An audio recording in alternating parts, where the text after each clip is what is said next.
semuanya, selamat datang di video ini. Kali ini kita akan membahas tentang sejarah pergerakan nasional. Sebelumnya, apa sih pergerakan nasional itu? Jadi, pergerakan nasional adalah perjuangan rakyat Indonesia dalam melawan penjajahan Belanda yang ditandai dengan munculnya organisasi-organisasi modern. Perjuangan ini berkembang dari bentuk awal yang bersifat sosial dan pendidikan, sehingga menjadi gerakan politik yang lebih tegas. Untuk penjelasan lebih lanjutnya, mari kita simak penjelasan berikut ini. Berikut adalah kondisi rakyat pada masa penjajahan dan tokoh pelopor. Penjajahan Belanda menyebabkan penderitaan rakyat, eksploitasi sumber daya, dan ketidakadilan sosial, serta kebijakan politik etis pada tahun 1901 membuka peluang pendidikan bagi kaum pribumi, sehingga lahirlah kaum intelektual yang menjadi pelopor pergerakan nasional.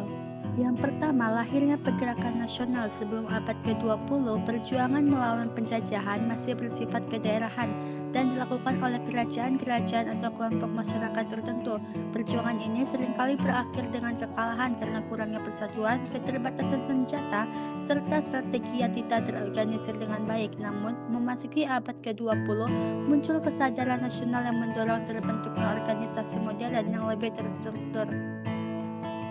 Selanjutnya adalah lahirnya pergerakan nasional di Indonesia disebabkan oleh faktor eksternal dan faktor intern. Yang pertama adalah faktor eksternal luar negeri. Yang pertama, faktor eksternal kemenangan Jepang atas Rusia pada tahun 1905 menunjukkan bahwa negara Asia bisa mengalahkan negara Barat, membangkitkan semangat nasionalisme di Asia, termasuk Indonesia. Yang kedua, pada perkembangan nasionalisme di berbagai negara seperti di India dengan Kongres Nasional India, Turki dengan gerakan Turki Muda, dan Mesir menginspirasi rakyat Indonesia untuk memperjuangkan kemerdekaan. Yang ketiga, masuknya paham-paham baru dari Barat, seperti liberalisme, nasionalisme, sosialisme, dan humanisme yang dibawa oleh pelajar Indonesia yang belajar di Eropa mempengaruhi cara berpikir rakyat Indonesia. Yang keempat, perkembangan media massa dan komunikasi memudahkan penyebaran ide-ide kebangsaan dan perjuangan politik di luar negeri ke Indonesia. Kedua adalah faktor intern dalam negeri. Yang pertama, penderitaan rakyat akibat penjajahan Belanda, yang mana sistem tanam paksa, pajak tinggi, dan kerja rodi menimbulkan penderitaan ekonomi dan sosial yang panjang.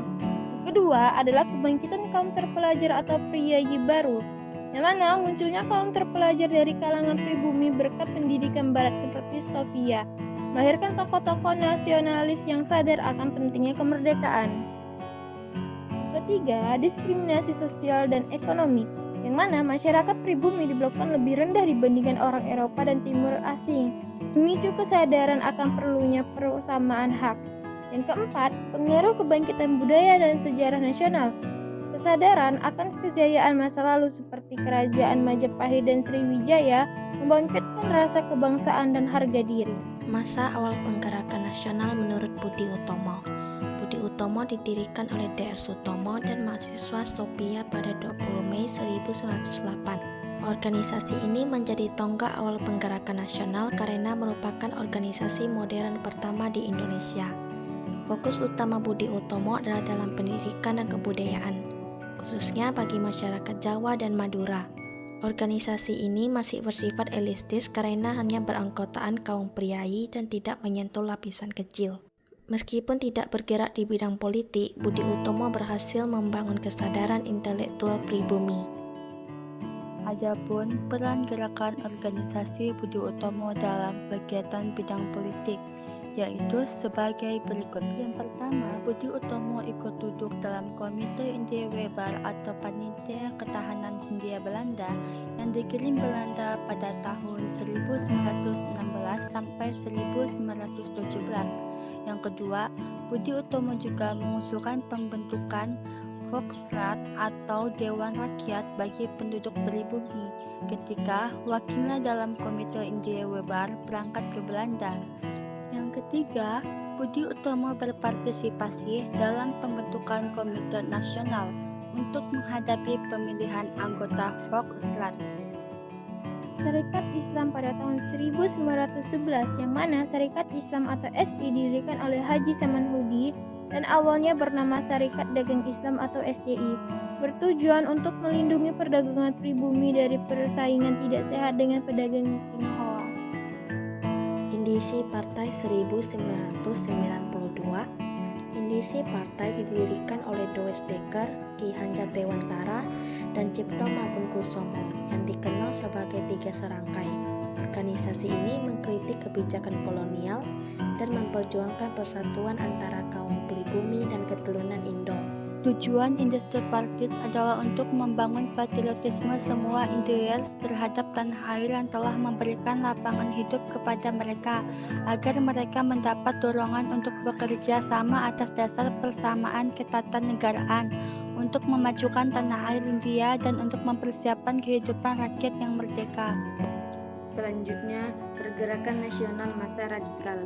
Pada periode ini, organisasi pergerakan nasional mulai lebih tegas dalam menentang penjajahan dan secara eksplisit menyuarakan kemerdekaan Indonesia. Perhimpunan Indonesia PI 1924. Perhimpunan Indonesia awalnya bernama Indische Vereniging yang didirikan oleh mahasiswa Indonesia di Belanda. Organisasi ini menjadi ibadah bagi mahasiswa untuk menyuarakan perjuangan Indonesia di tingkat internasional. Di bawah kepemimpinan Muhammad Hatta, PI semakin aktif dalam mempromosikan kemerdekaan Indonesia di dunia internasional. B. Partai Komunis Indonesia PKI 1920. PKI lahir dari organisasi Indi Sosial Demokratis Verenigd ISDV yang dipimpin oleh Semaun dan Darsono. PKI mengadopsi ideologi komunisme dan melakukan pemberontakan melawan Belanda pada 1026 sampai 1027 di Jawa dan Sumatera. Namun pemberontakan ini gagal dan banyak anggota PKI ditangkap atau dibuang ke Boven-Digoel. C. Partai Nasional Indonesia PNI tahun 1972. PNI didirikan oleh Insinyur Soekarno dan menjadi partai yang secara jelas menuntut kemerdekaan Indonesia. PNI mengusung prinsip self-help, self-release, dan non-cooperation, yang artinya berdiri sendiri, percaya diri, dan tidak bekerja sama dengan Belanda. Akibat aktivitasnya yang dianggap berbahaya, Soekarno ditangkap Belanda pada tahun 1929 dan PNI dibubarkan. Kehadiran PNI jadi tantangan besar bagi pemerintah kolonial Belanda karena organisasi ini benar-benar menunjukkan perlawanannya.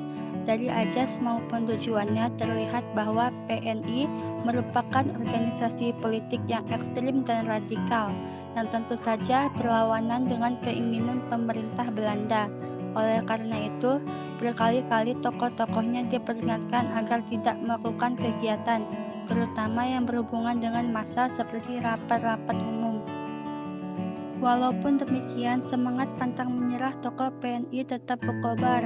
Bahkan pada tanggal 17 sampai 18 Desember tahun 1927, PNI berhasil mempelopori terbentuknya organisasi sosial politik se-Indonesia, yakni Pemufakatan Perhimpunan Politik Kebangsaan Indonesia atau PPKKI.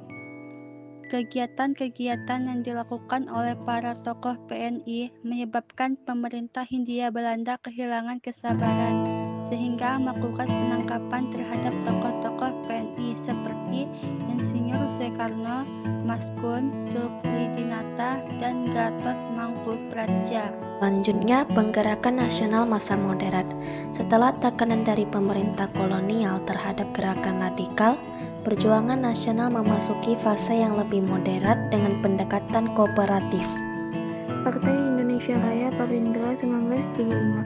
Parindra dipimpin oleh Soekarno dan Dr. Sutomo dengan fokus utama pada pendidikan dan kesejahteraan rakyat. Berusaha memperjuangkan hak-hak pribumi melalui jalur yang lebih moderat dan kooperatif. Tidak secara langsung menuntut kemerdekaan, tetapi berupaya meningkatkan posisi pribumi dalam pemerintahan kolonial.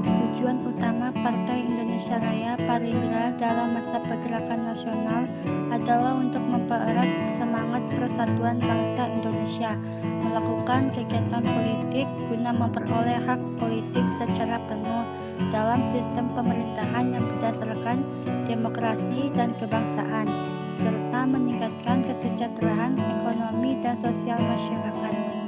Untuk mewujudkan kemerdekaan Indonesia, Parindra melakukan program-program sebagai berikut. Yang pertama, melakukan pencerdasan secara politik, ekonomi, sosial kepada masyarakat sebagai bekal dalam perjalanan pemerintahan sendiri di masa depan.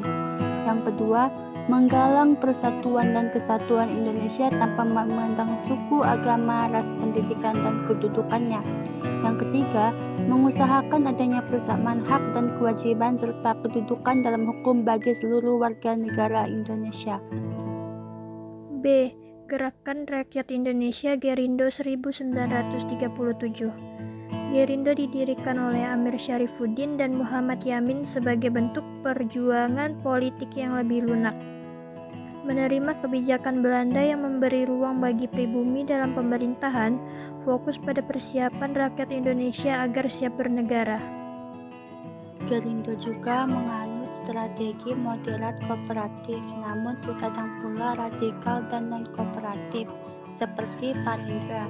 Tujuan Gerindo antara lain 1. Mencapai Indonesia merdeka, 2. Memperkokoh ekonomi Indonesia, 3. Mengangkat kesejahteraan kaum buruh, 4. Memberi bantuan bagi kaum pengangguran.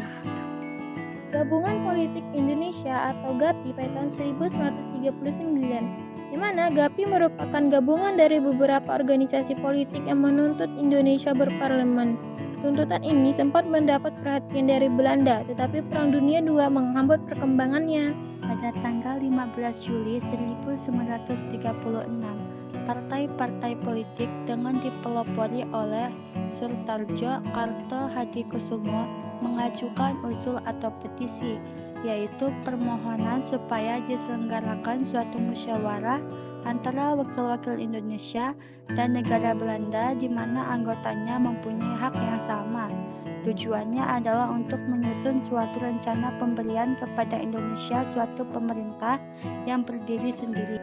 D. Alasan yang mendorong terbentuknya GAPI. 1. Kepentingan internasional akibat timbulnya fasisme. 2. Sikap pemerintah yang kurang memperhatikan kepentingan bangsa Indonesia. 3. Kegagalan petisi Sutarjo. Petisi ini berisi permohonan agar diadakan musyawarah antara wakil-wakil Indonesia dan Belanda. Selanjutnya ada kesimpulan. Pergerakan nasional Indonesia berkembang dari perjuangan sosial dan pendidikan menjadi perjuangan politik yang lebih tegas. Dari gerakan awal yang moderat, berkembang menjadi lebih radikal, lalu kembali ke strategi yang lebih diplomatis. Perjuangan ini menjadi fondasi bagi kemerdekaan Indonesia yang akhirnya diproklamasikan pada 17 Agustus 1945. Demikianlah pembahasan kita tentang materi pergerakan nasional, mulai dari lahirnya pergerakan nasional, masa awal dengan munculnya organisasi seperti Budi Utomo dan Sarekat Islam, hingga pergerakan di masa radikal dan moderat yang turut membentuk semangat kebangsaan Indonesia. Semoga materi ini bisa menambah pemahaman dan memperkuat rasa cinta kita terhadap perjuangan bangsa. Jangan lupa untuk terus belajar dan mengenang jasa para pahlawan yang telah berjuang demi kemerdekaan. Video ini disusun oleh kelompok 5 dari kelas 11F. Sebelum menutup video pembelajaran tentang sejarah pergerakan nasional, izinkan kami untuk memperkenalkan diri. Hai semua, perkenalkan, nama saya Sadi Nur Fadila. Hai semua, perkenalkan saya Diva Ramania. Saya Saira Oktaviani. Hai semua, saya Ratu Stefani. Hai semuanya, perkenalkan saya Meli. Halo semuanya, perkenalkan nama saya Dea.